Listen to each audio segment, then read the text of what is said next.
इस क्वेश्चन में दिया है an inductor of inductance 10 millihenry. So आपको यहाँ पे इंडक्टेंस दे रखी है which is 10 millihenry having a resistance. इसकी जो इंटरनल रेजिस्टेंस है दैट इज 100 ओम।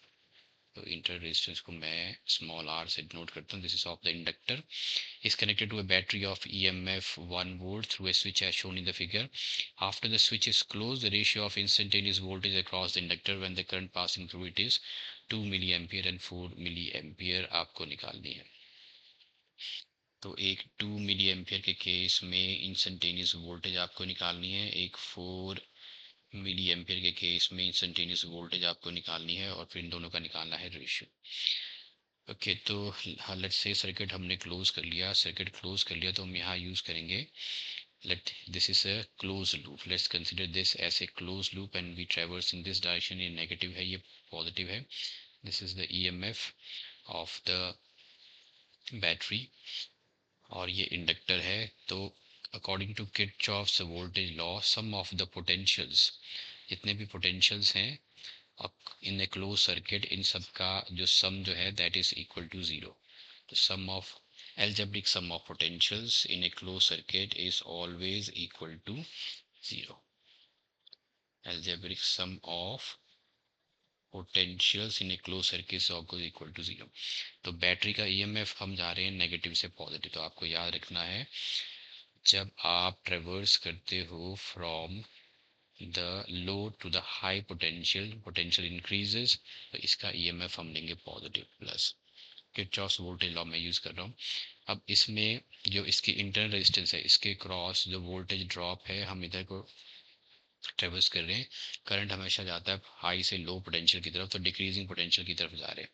तो आर के इंटर रेजिस्टेंस के क्रॉस जो पोटेंशियल ड्रॉप है that will be I into R. तो ये नेगेटिव लेंगे क्योंकि डिक्रीजिंग पोटेंशियल है। फिर because of the rate of change of flow of current, क्योंकि इसमें करंट फ्लो कर रहा है तो इसकी वजह से इंड्यूस्ड ईएमएफ इसमें सेटअप हो जाएगा इन द ऑपोजिट डायरेक्शन। तो इंड्यूस्ड ईएमएफ इस डायरेक्शन में सेटअप हो जाएगा। तो इसको हम प्लस, मैंने यहाँ लिख लिया induced EMF which is the voltage drop across the inductor. So ये मैंने ले लिया is equal to induced EMF which is the voltage drop across the inductor. ये आपका आ गया। Now induced EMF which is the voltage drop across the inductor is given by, इसका formula रहता है minus L inductance into the rate of change of current. कि ये value मैं put करने वाला हूँ, ये है 1। ये मैं इसको निकाल ही लेता हूँ।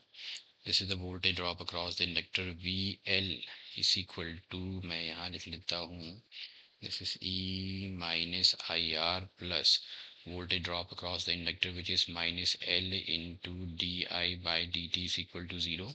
तो L into di by dt is equal to हो जाएगा E minus IR। तो this is the voltage drop across the inductor। ये आपका माइनस एल है, तो ये आपका voltage drop across the inductor आ जाएगा। V L is equal to आ गया E minus I into R, where R is the internal resistance of the inductor. Okay, इसी को हम यूज करेंगे इन दो में यहाँ पे।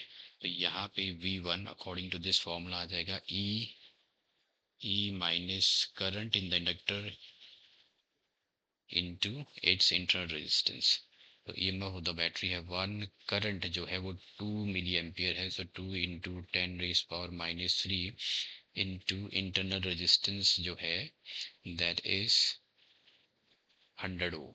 सो this is 100 ohm which gives me 1 minus 2, ये आ गया square 2 into 10 raised power minus 1 which is point। so ये आ गया 1 minus this is 0.2 which is 0.8 volt। Second case में same E minus I into R, यहाँ 1 है। अब करंट आपका हो गया 4 मिली एम्पियर।